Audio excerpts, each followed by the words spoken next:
one, we can't be experts when it comes to using AI, but at the same time we have to explore it. So we have to just try and make that more as controlled as possible, as strategic as possible, as purposeful as possible. You have to, for any buy-in, for any impact, we need to understand not the end product, but that idea of what's it going to look like in a classroom. They literally want us to show them how to use these tools. It needs to support our curriculum, it needs to support our programs, it needs students learning, and then, like you said, in a safe space. Welcome to the AI in IB Schools podcast, strategic leadership conversations for the tech revolution. I'm Rachel Bodley, and alongside my co-host, Rita Bateson, who is a former IB curriculum manager and a founding head of an IB Continuum school in Dublin.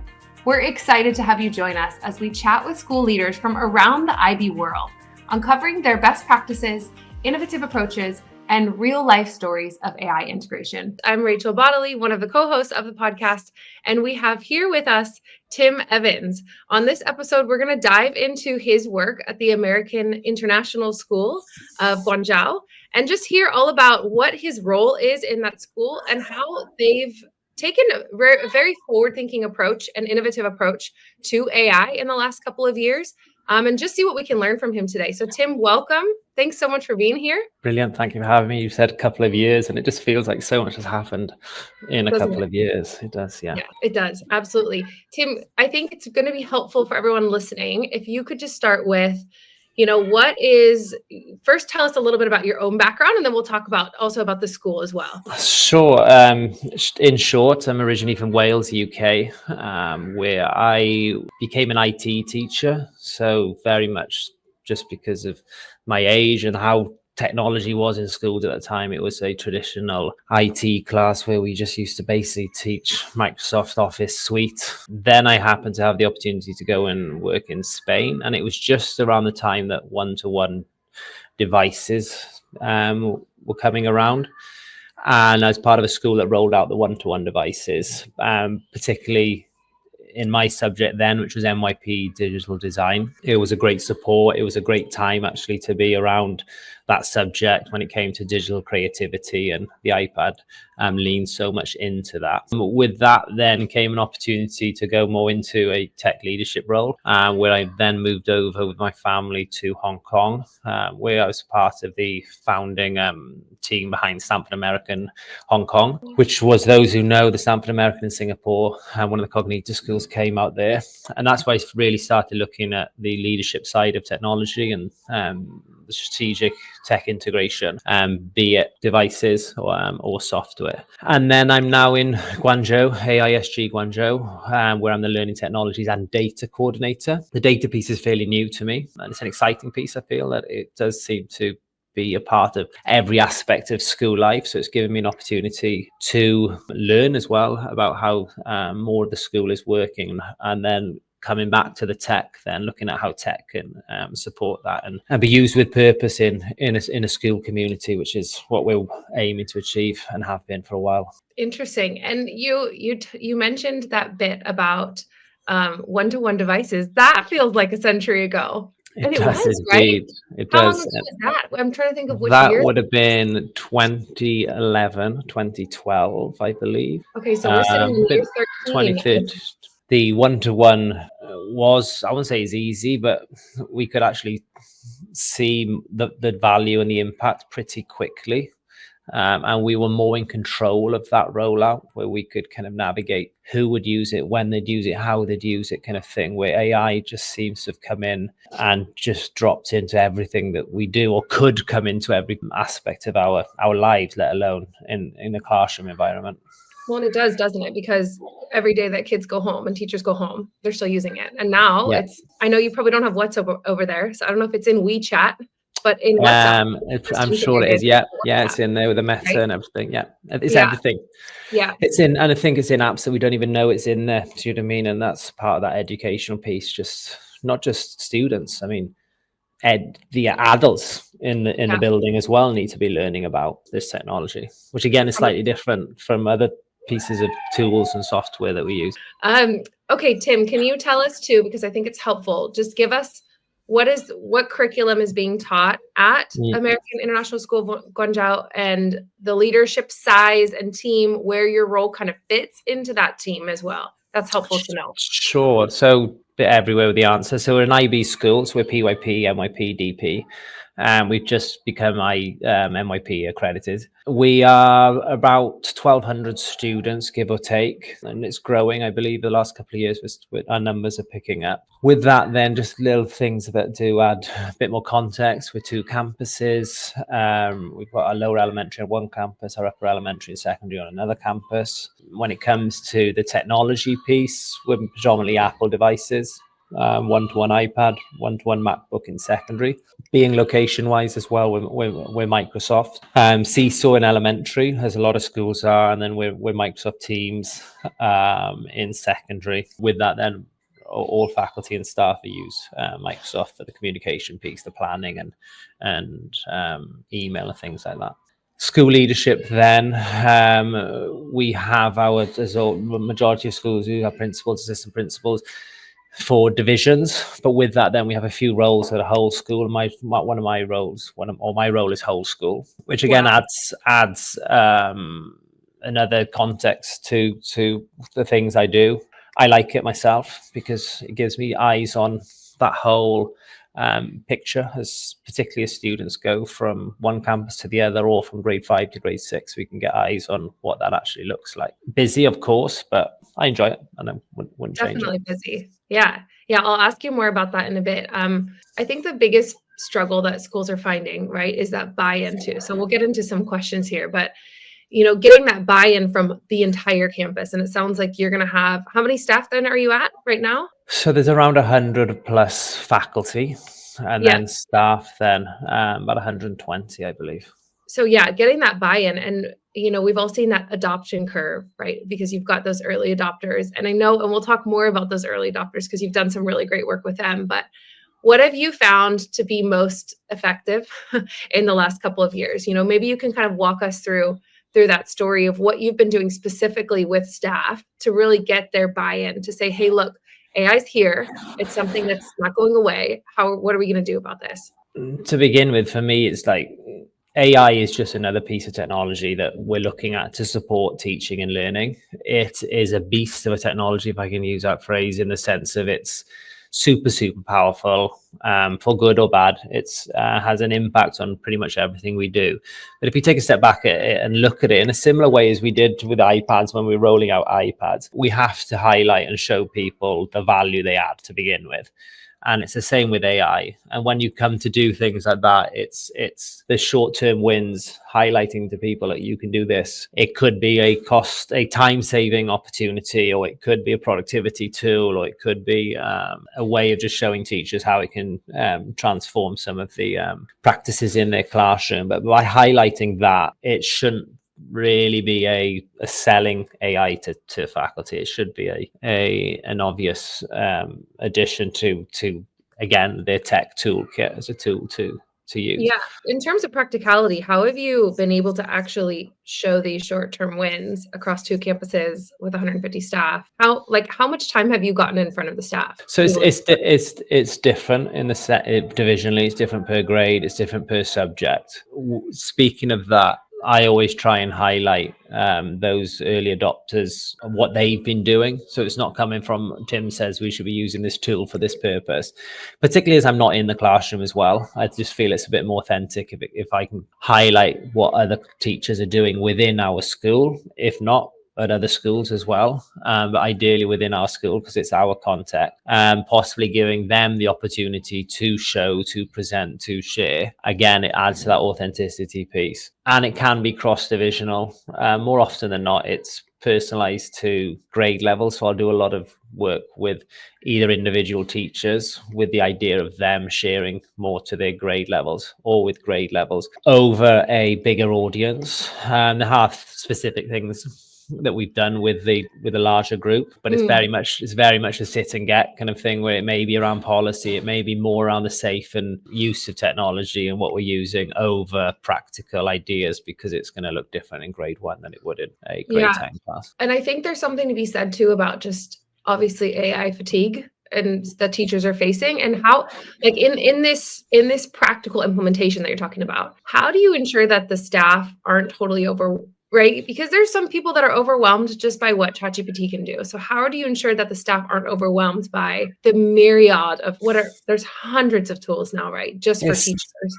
yeah, you've hit the How nail do on you the head. navigate that Yeah. conversation, right? Because you're going to have now, I'm sure we'll talk more about your digital champions later, but I'm sure that they've been using a lot of different tools, right? So how do you kind of navigate that too? Because that's a difficult conversation. Yeah, I mean, you got me thinking of a lot of things there. I mean, the first one is that fatigue. I mean, as someone who lives in that world, I'm tired of it. I'm tired of just hearing AI all the time, Yeah. where at times I'm not seeing how that's adding value to teaching and learning. How Yeah. is that impacting, like my wife's a lower elementary school teacher, how is that impacting her practice and her students? Mm. And possibly it's not. So the tool, like I tongue in cheek joke about, we're creating cartoon images of our face, kind of thing, whatever. But that's not adding any value to education, kind of thing. There Yeah. has to be an awareness. This is where our early adopters are key, because we need to be aware of what these tools can do. So they're kind of testing, not even early adopters, because they're not really adopting it per se. They're testing these tools with us, with it along with your innovators. So it's hard to ensure that, well, it's not hard to ensure. The key is that we ensure that the tools that we're using are adding value. And that is a challenge when there's new tools coming out. When I'm not sure when people will be listening to this, but like Manus has just come out. So all these agentic tools are coming out. And it's just another wow. How many times have we stopped and gone, wow, what did that just do? Yeah. We've And not so done that with any tool. and you've kind of got then a little group testing it. Is this the same as your digital champions program? Yeah. So just to Yeah. talk a bit more about that, the idea is that we have a lead. I won't say innovator because they are, but it's how lead individual faculty member in each grade level or in each department. So where we do have smaller teams of 5-6 people, we call PLCs. There's a person in that team who's normally nominated themselves, or they've had a nice little shoulder tap, where they're the person that are doing it anyway. So it's not really Yeah. an added request. We know they test tools, so we go to them, and I'll speak more with them about their context, their PLC context. Like, what are you guys wanting to do? What are you doing? What works for you? Or this might be good to highlight to this grade or to this PLC. So they'll do that for us. It was very much a facilitating and coordinating what was already going on in school and giving it a bit more strategy. Those individuals, then we offer PD opportunities for them. They tend to be as well faculty who share their learning, be it online webinars, go to conferences, so they tend to present. So we want to give them opportunity to do that as well. But to go back to those individuals, they would have been doing this anyway, but we've just wanted to centralize it a bit more and get it a bit more strategic with how that looks and how it supports us. And what did it look like? Okay, so in 2022, November, when Yeah. ChatGPT was used more publicly, when LLMs were, what did it look like back then? Or when and how did you come up with this idea? Did you see it at a different school, or how did you come up with Yeah. it? What did It's it look like when it first started?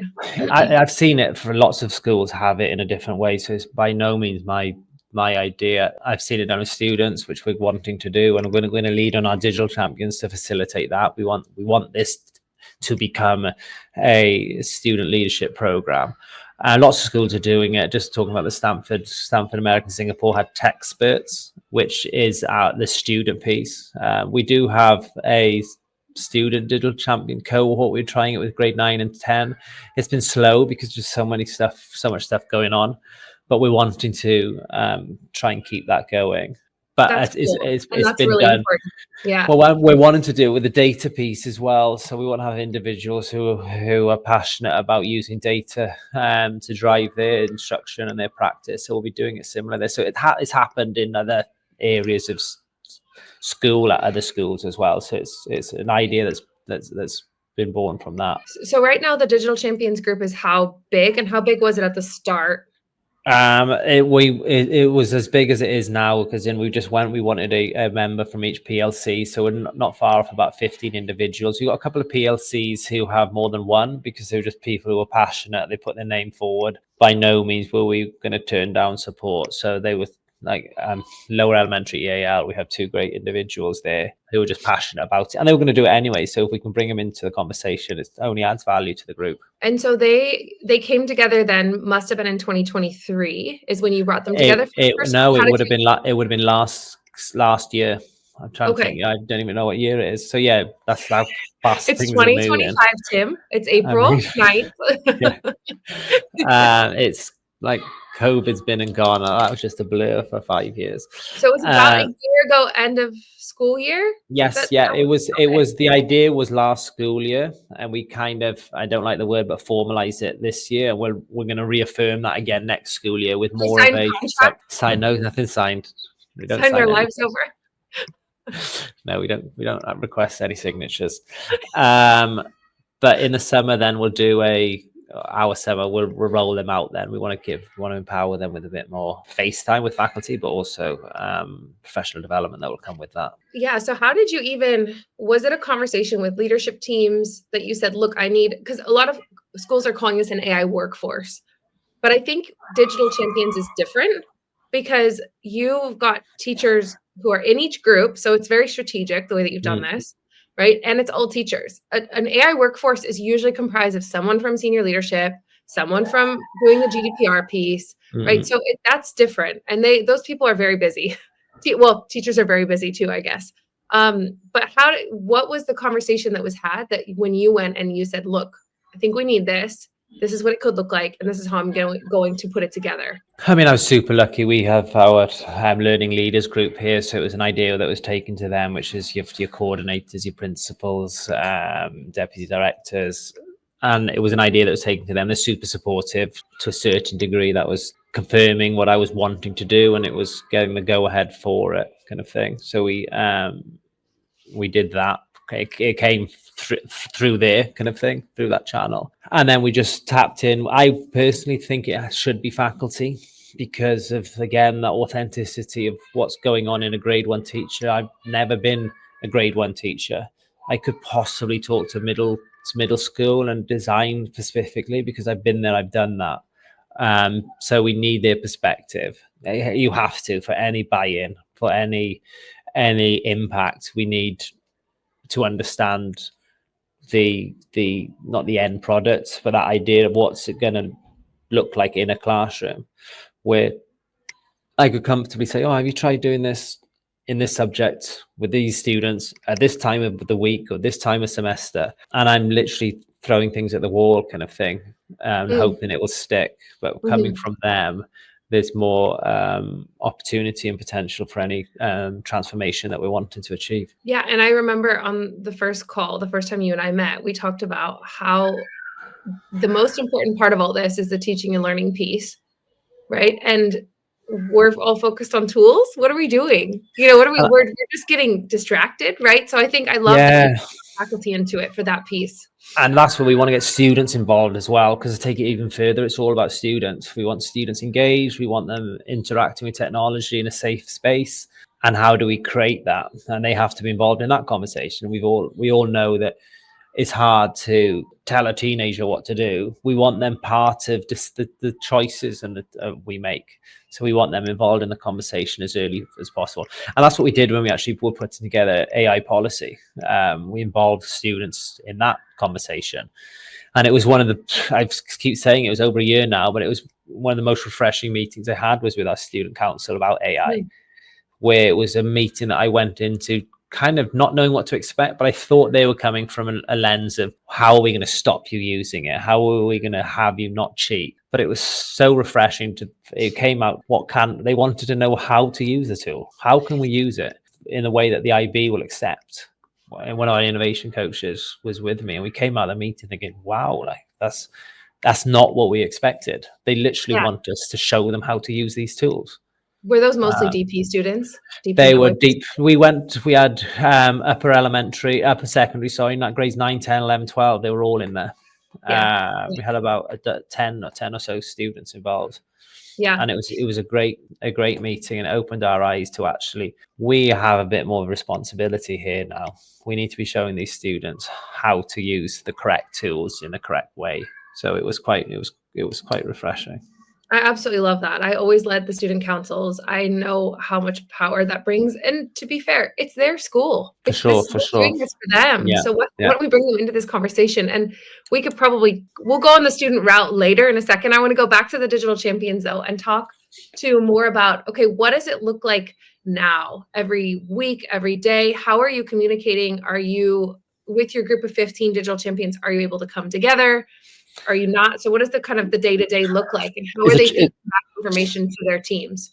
So it's a challenge to all meet. It's very informal, and that's what we want. We want conversations. Just yesterday afternoon, Will, a grade 3 faculty with us, was talking about professional development he'd seen. So he's reaching out to me about how does that look, and so that's that conversation. At the same time, we just planned. We will all get together later in May to plan next school year. We want to look at digital literacy, scope and sequence. We want to look at AI literacy. We want to look at the student digital champions. We want to look at professional development. So we'll have a day, or at least 4 or 5 hours, where we'll come together as all of us, K to 12, to do that. But being on 2 campuses, that's a challenge. Very much, this isn't the right phrase, but they're messengers in the sense that we're looking at subscriptions at the moment. So they're chatting with their PLCs about what subscriptions they would like. They're helping us map out that. Prime example is grade 1 want Kahoot, grade 2 don't, grade 3 do. So we're having that conversation about why isn't grade 2 using it, but at the same time, why does grade 1 and 3 want it, kind of thing. Yeah. So it's giving us that and is there another tool out there that can make all of us happy? Completely. I don't know. Yeah. I don't know if that exists anymore. It will in a month, probably. Someone will Manus. use AI to make it. Yes, I just got the email that I got into Manus. Have you seen it yet? Yes, literally this morning. This morning we were chatting about it. Yeah. Anyway. Incredible. Again, another tool that's incredible. Well, we all know what the agents and how they're working and how that does, but the fact is in the cloud. A lot of people don't. Like, I think yes, a lot true, of people don't realize basically what Manus is able to do now is if you ask it to book my trip over to Tim's school, and I'm going to go in the month of June, and here's my calendar, it can do it all for you, which is absolutely insane. I saw an example of not very educational driven, but get rich with crypto. And it would then go and do the research needed to find out what to buy, what to sell, when to short, when to do all this kind of stuff. So it's doing that for you. Well, it's turning into online industries, online businesses kind of thing. So even when it comes to bring it back to education, when it comes to the data piece, it can be looking at our student data. I mean, there's another conversation there about what data we give it and all that kind of stuff, obviously. But it can start doing all of these tasks that we would normally be doing. Warning to everyone listening, please do not use Manus to actually try to go invest in crypto. No. It's called day trading. But anyway. Not at all. We don't endorse that. Especially if any students listening. Yeah, right. Exactly. But if you get rich, you heard it here first. Yeah. Tell me too, Tim, you were talking about sort of the learning that you want to do during the summer with the Digital Champions program, and then tell us about the conference that you just put on as well. Yeah, learning over the summer is completely optional, but we've had individuals who come to us and said, I've seen this webinar, MIT do a great, for what we see, looks like a great Gen AI 8-week course, I believe. Completely optional. Individuals have come to us and they want to explore it. A lot of individuals before they were digital champions were doing this anyway, weren't they? And I'm sure you're the same. I'm the same. That you're always learning, you're always seeing stuff going on. So they'll continue that. What again we want digital champions to do is within that group share with each other to begin with, to upskill each other. So we're trying to give them opportunity to do that, to teach each other stuff. And that couples back then, you mentioned a conference, and we have EdTech GZ here. We're very lucky to host our own tech conference. It's the 11th year now coming, so it's established in the south of China. We just had it in January. We had about 650 people attend. It's something we're passionate about. It's educator driven. It's led by educators. It's planned by educators.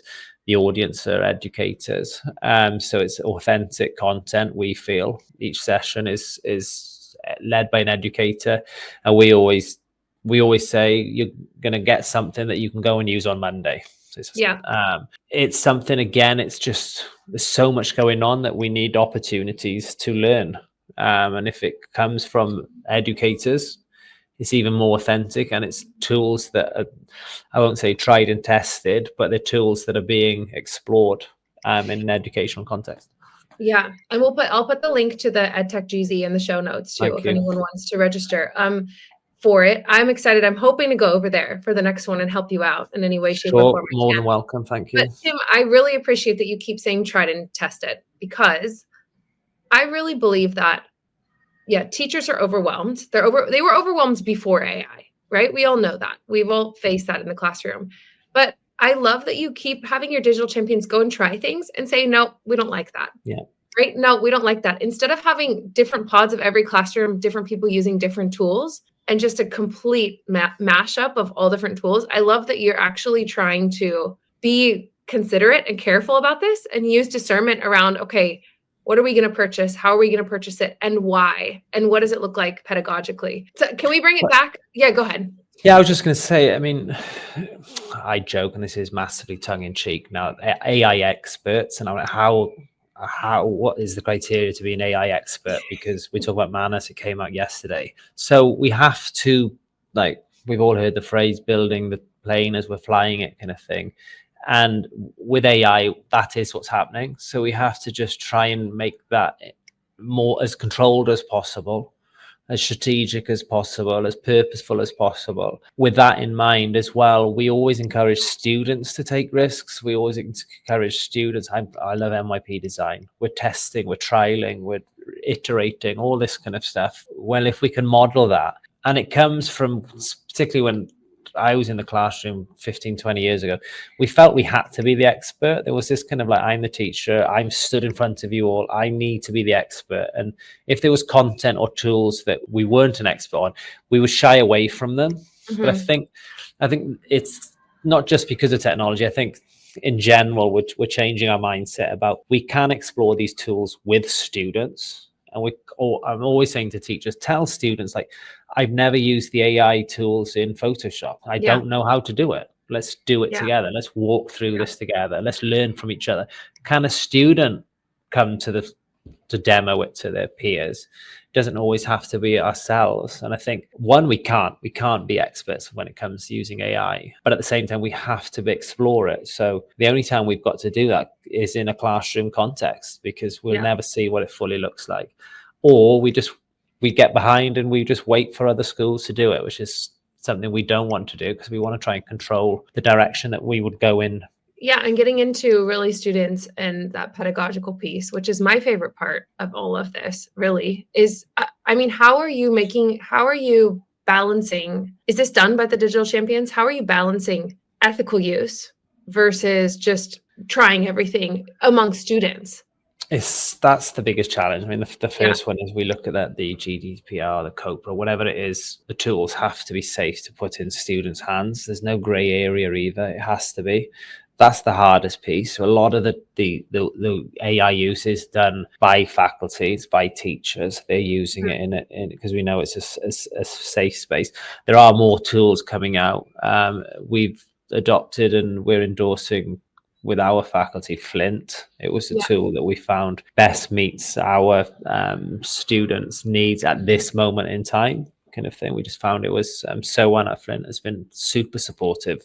As in, he's CEO of the company, and I can message him and he'll reply to me in 30 minutes. So that we've warmed to that piece, because he's helping us explore how that tool gets in.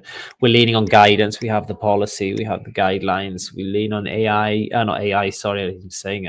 IB, leaning on the IB and what their guidance is, because at the end of the day, we're an IB school. We're driven by programs. So we're wanting it to support that. We want it to support our curriculum, tech in general now. So this is why it comes back to the very thing I said at the beginning about, it's just another tool in the classroom. It needs to support our curriculum. It needs to support our programs. It needs to support students learning. And then, like you said, in a safe space. Yeah. And so school-wide, in terms of students and their ethical use, that's still something that's like, you're trying to figure it out. You're trying to write that down and then try to figure out, how do we make sure that students are very careful about what they're using? It's Yeah. not just students, it's the Yeah. adults as well It when it is. comes to what you're sharing. And I joked about using images to create cartoon pictures. Well, you've just given OpenAI a picture of yourself. So Yeah. a week ago we were telling students not to do that, Yeah. yet now we're Yeah. uploading our own data because we want a few likes, kind of thing. So it's hard. We live in this world where we is that FOMO world, isn't it, where we don't want to miss out on something. So we're doing things with the technology that we would argue will regret doing in a few months, let alone a few years time. So it's we're 100%. learning about it. So we need to understand what is ethical use of AI to begin Mhm. with. Even the data piece, I understand it, but it's hard for me to grasp where we've just spent the last 15 years putting our whole lives on social media. Now we want to get help us analyze student academic data, which is more often than not just numbers. Mhm. We don't even need names or images in there. Yet we're told not to do that, or we're advised not to do that. This is looking at using the technology to support us. So it's a hard, that data piece is a hard one because we're feeding the beast, kind of thing. We're giving it all the information. It's getting better because of the information we give it. It's just, I don't know. I mean, I'm talking out loud now, thinking out loud. It's evolving so quickly, but it's evolving because of our use. So It is. Yeah. it's hard. We're doing it ourselves. It's totally hard. And I think there's also that entire, if you pop online as an adult versus as a student, you're going to be marketed to very differently. Yeah. And I think there are a lot of tools, actually, I know there are a lot of tools out there that even teachers are unaware of, right? Of humanize.io or whatever those are, right? Like, how do I get my paper humanized? And it'll send it through 3 different things and then make sure that you're going to pass the Turnitin detection with the 20% detection so you Well, don't get in trouble at school. there was one tool, I can't remember the name of it, but it was pretty much, it was don'ttellmyteacher.com. So it's an Yeah, AI chatbot where kids could upload stuff and get essays written, all that kind of stuff. But we even already, students aren't using ChatGPT. They're going to other places, kind of thing. mhm. So we're trying to learn how ChatGPT works. We're trying to learn how Copilot works. We're building our own. But it's But we're too in, slow as well for the kids, we're right? built like I think we the thing that makes me the most sad is that I feel that kids are kind of being pointed the finger at. They're kind of being made the victim in all of this because it's, did you use it or not? And if you didn't use it, then your teacher's saying you did. And if you did use it, you can get away with it. So it's just, it's gone back to this whole thing of, did you have your calculator hiding under your desk or It's not? that. I think that's life, culture, that's society, that there'll always be something. Like Yeah. 10 years ago, it was iPad use and mobile phone use. Before that, you mentioned the calculator. Before that, it was something else. So there'll always be something. I Yeah. think it just highlights responsible use, that we just Yeah. in the ideal world, and what we're aiming for here is we want our students making the right choices. Yeah. Um, the word cheat I don't like, but can you cheat on an essay? Yeah, you can cheat as much as you want. Yeah. You have the ability to do it, but we Yeah. want you to decide not to. One thing I'm saying here to people is, like, we don't want to make decisions for the short term that in the long term we're having is actually adding work, or worse, is going to come back and bite us, kind of thing. And it's Yeah. the same with that. You don't want to be doing essays, or you don't want to be doing stuff in grade 11, in grade 12 finals. You're like, oh, actually, I wish now I didn't do that a Yeah. year ago, let alone further down the line. I'm also saying to students, like, you don't want to be in the wrong place in history, where at the moment we don't know what was written by AI, but Yeah.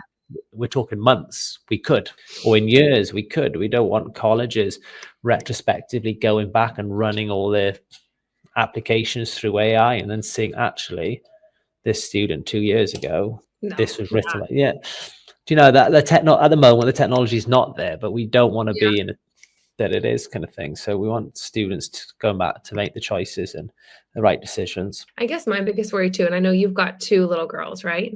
You said to me, Yeah. is that cognitive offloading piece. Are are kids really going to be able to learn and learn well and the skills and stuff? So has there been any approach towards that specifically amongst faculty, and then how do we teach this in the classrooms? No, not specifically. I mean, and Yeah, your IB background as well. I think your ATLs lean a lot into that kind of thing yeah, and supporting that. Where it's yep. hard to lean on AI to the reflection piece, the communication piece, the collaboration piece, the thinking piece. It's hard to over rely on that. Mhm. And I don't like to say, but to get caught out is harder in that sense because you need to rely on your own ability. So with that in mind, I think that's why I feel the IB and the NYPDP particularly lean on a non AI use quite well, which is something I think we're just the ATLs for me are super important, and I think we'll be exploring them even more. 100%. And I think when I was teaching, I really liked teaching the ATLs, even though I was a math teacher. I felt like 50% of my time was spent explicitly teaching ATLs and actually talking about those things. And now maybe classroom should be 80% ATLs, right? Like we need to do that more than ever. And my colleague Rita Bateson, who used to curriculum write at the IB, she's actually just taken it upon herself to look at the ATLs as they are now and see how were they affected by AI, and then actually redesign the ATLs in an AI world. So she's gone ahead and just redesigned them fully because it's time. We need to do it now, and we need to start Yeah. teaching those bits now. And I think it is important. I mean, going to talk about the IB, and I'm MYP, and I love the design cycle. And it's Yeah. almost like we need to bring the design cycle into every piece of assessment, into every subject, Yep. because it makes it that you have to be able to understand content. You have to be able to apply content. You have to be able to reflect. So by bringing that design cycle, and I got my MYP digital design hat on, I think it could fit with every subject. If you're writing an essay, follow the design cycle and show that kind of thing. Yeah. We need to get you on the MYP enhancements project. Please do. Please. We'll put your name forward. No, Thank you very much. No, let's talk too about some of the strategies that you've implemented. I know I saw them online, but I want to learn and hear more about sort of the break and remake methodology. And then I'd also written down your AI prompt loop for adoption in the school. Can you speak to each of those strategies and how they're kind of influencing teaching and learning in the classroom? Sure. The break and remake just came about with that we don't have to reinvent the wheel kind of thing. Like we have amazing MYP units already, so we don't need to use AI to completely reinvent them. So we're wanting, and I'm thinking out loud now, both of these initiatives or both ideas actually support each other. But we can look at a unit and maybe we need the unit to have more opportunity for student action, or more opportunity for student collaboration. So we know this unit needs that. So you would break up that unit and then just use AI to improve that aspect of the unit. So you're not completely reinventing it kind of thing, and then you just remake it. That's the play on words there more than anything. But or we need it to be more reflective. So of that unit, we're just going to take that piece of it and ask AI, and it could be a simple prompt is taking this unit, how can they create more opportunity for students to be reflective in a collaborative environment, whatever you want to, however you want to say it, and then it will give it, and then you can go back to an already solid unit and use it in that sense. The loop then was just looping back to like it's we've heard it in different ways. It's human AI human, isn't it? So we're looping back to it. This was more for students to use and to think about. Is you're the human, what do you want? You then go to AI to see if it can support you with a solution, and then you come back to your set and then you loop back if needed. We have one of our digital champions, Will Henry, in grade 3, in one of his classes, and for me it was amazing that he had the iPad set up and he was using school AI. And with he wasn't wanting students to be logging into this. He just set up the iPad with school AI on that iPad, his account, his prompts, his characters, or his bot, if you want to, his spaces, school AI call it. And it was almost like, if you literally picture this around a table, the iPad was a person. So I'll be chatting with you about something, and then go to the iPad and they were looking at celebrations, I believe. So literally today, is it Songkran in Thailand? So this iPad would be about an expert on Songkran. So we're chatting about festivals. They would then go to the iPad and say, oh, well, what do children eat during Songkran? It would give them the information. They'd come back to the conversation. Yeah. And he had these on different tables where then they would go and they would want to know about Diwali. So the students, pen and paper, would go and they'd find out stuff. They had a wall where they're putting the post-its on. And you can see how I'm excited talking about it. It was, so you can imagine the students, a grade 3 student, I walked in there. It was absolute wonderful chaos where students are going around with their post-its, right? This is what students eat, this is what they wear, but it was all, again, the human aspect of it. So again, I think that was a great way of highlighting it. Yeah, that's what you're calling your AI prompt loop then, right? Well, it is, but it was a loop because it was just, we wanted to loop back to the human piece, but it was more, it's more a mindset of what we're doing with AI. Like, you don't just ask AI, write me an essay and be done with it. You ask AI for, like I said, a specific aspect or support a specific way as an expert that it can be. But you come back and you reflect on the response. Yeah. And is there a specific framework that is happening in the classrooms that teachers are teaching around this? Or is it sort of a school-wide model and some people are using it right now and some people aren't? No, it's very much, it's organic in the way that individuals are doing it. But this is where then we will lean on digital champions to then go and feed this back to their PLCs then. So Will's a prime example there. Will then, I said to Will afterwards, as you just need to make sure all the other grade 3 teachers know of this and are doing it, kind of thing. There's the idea of continuity. We want to make sure students have access to the same activities and same content. And we've said if the other grade 3 teacher isn't comfortable doing it, we'll just swap classes for 20 minutes and you go in and launch it, kind of thing. You're next door to each other, where we sometimes shy away from doing that, but why not do that kind of thing? Yeah.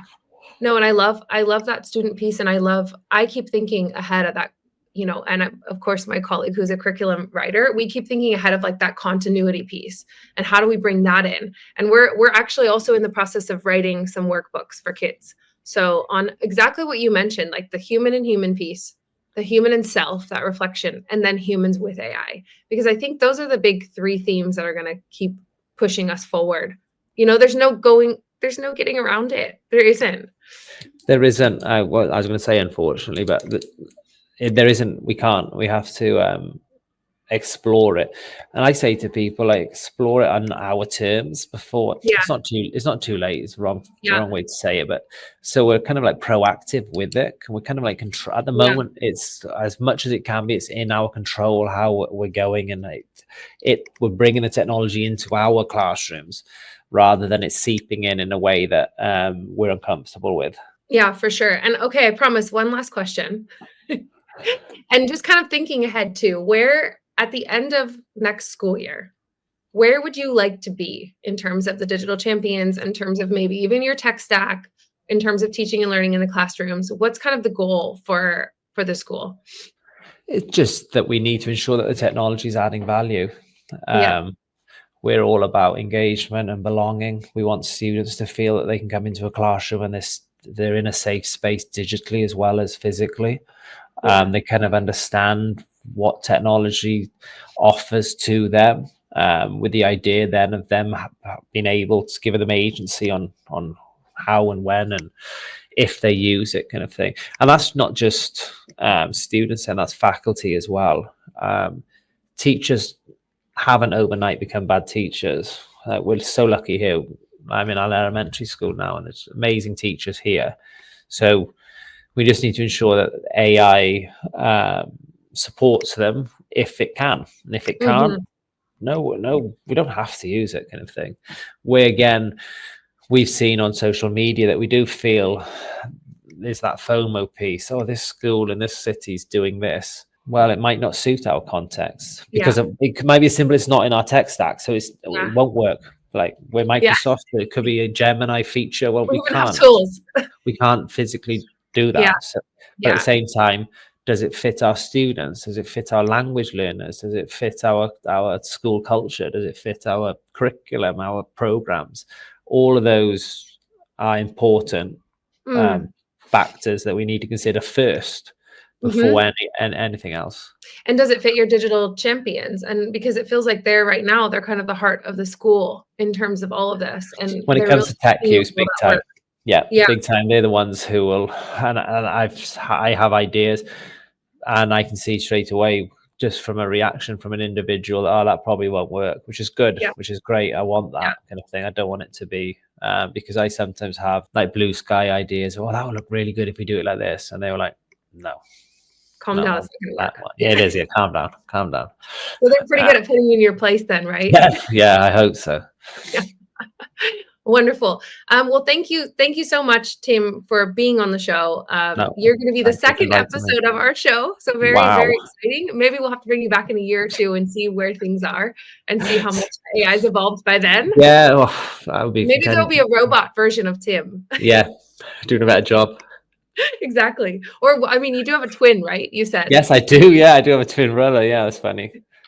No, but thank you so much just for sharing your story and sharing what it feels like on the ground in a school and how that's working or not working and how you're kind of navigating that. Because it's really helpful. I think it's really helpful just to hear from other schools, just to spark ideas and see what can work specifically in different people's contexts. Yeah. Brilliant. I appreciate it. And that's like I said, there's no AI experts. So we need to be learning from each other. We need to be sharing, trial and error, learning from other people's mistakes, learning from other people and celebrating other people's successes.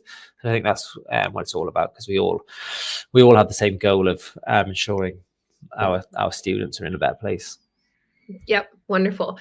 Thanks so much, everyone, for listening in. The podcast today is hosted by Ablana Learning, and this is exactly the work that we're doing in schools. So we're helping IB schools with comprehensive AI guidance. So it looks like professional development and professional learning in your school. But again, we really like to focus on that piece, that teaching and learning piece. And how do we protect and preserve what really matters in the classroom with all this AI chaos sort of flurrying around us. So if you ever would like some help, please reach out, and we'll say bye for now. See ya. You've just listened to the AI in IB Schools podcast, hosted by Ablana Learning. At Ablana Learning, we help your school stay ahead of rapid technological change, cutting through that AI clutter with ethical, sustainable guidance rooted in international school values. Founded by veteran IB educators, we've designed the world's first fully articulated K-12 continuum AI curriculum, ready to run as either a standalone program or threaded into existing subjects. And we offer access to practical professional development, delivered in person, virtually, or self-paced, that upskills every member of your staff. Ablana is here to ensure your school becomes AI-informed, AI-safe, and AI-empowered, enabling your students to think critically, act responsibly, and innovate with purpose. Let's talk about your school. Send us an email at info@ablanalearning.com. We'll see you next time.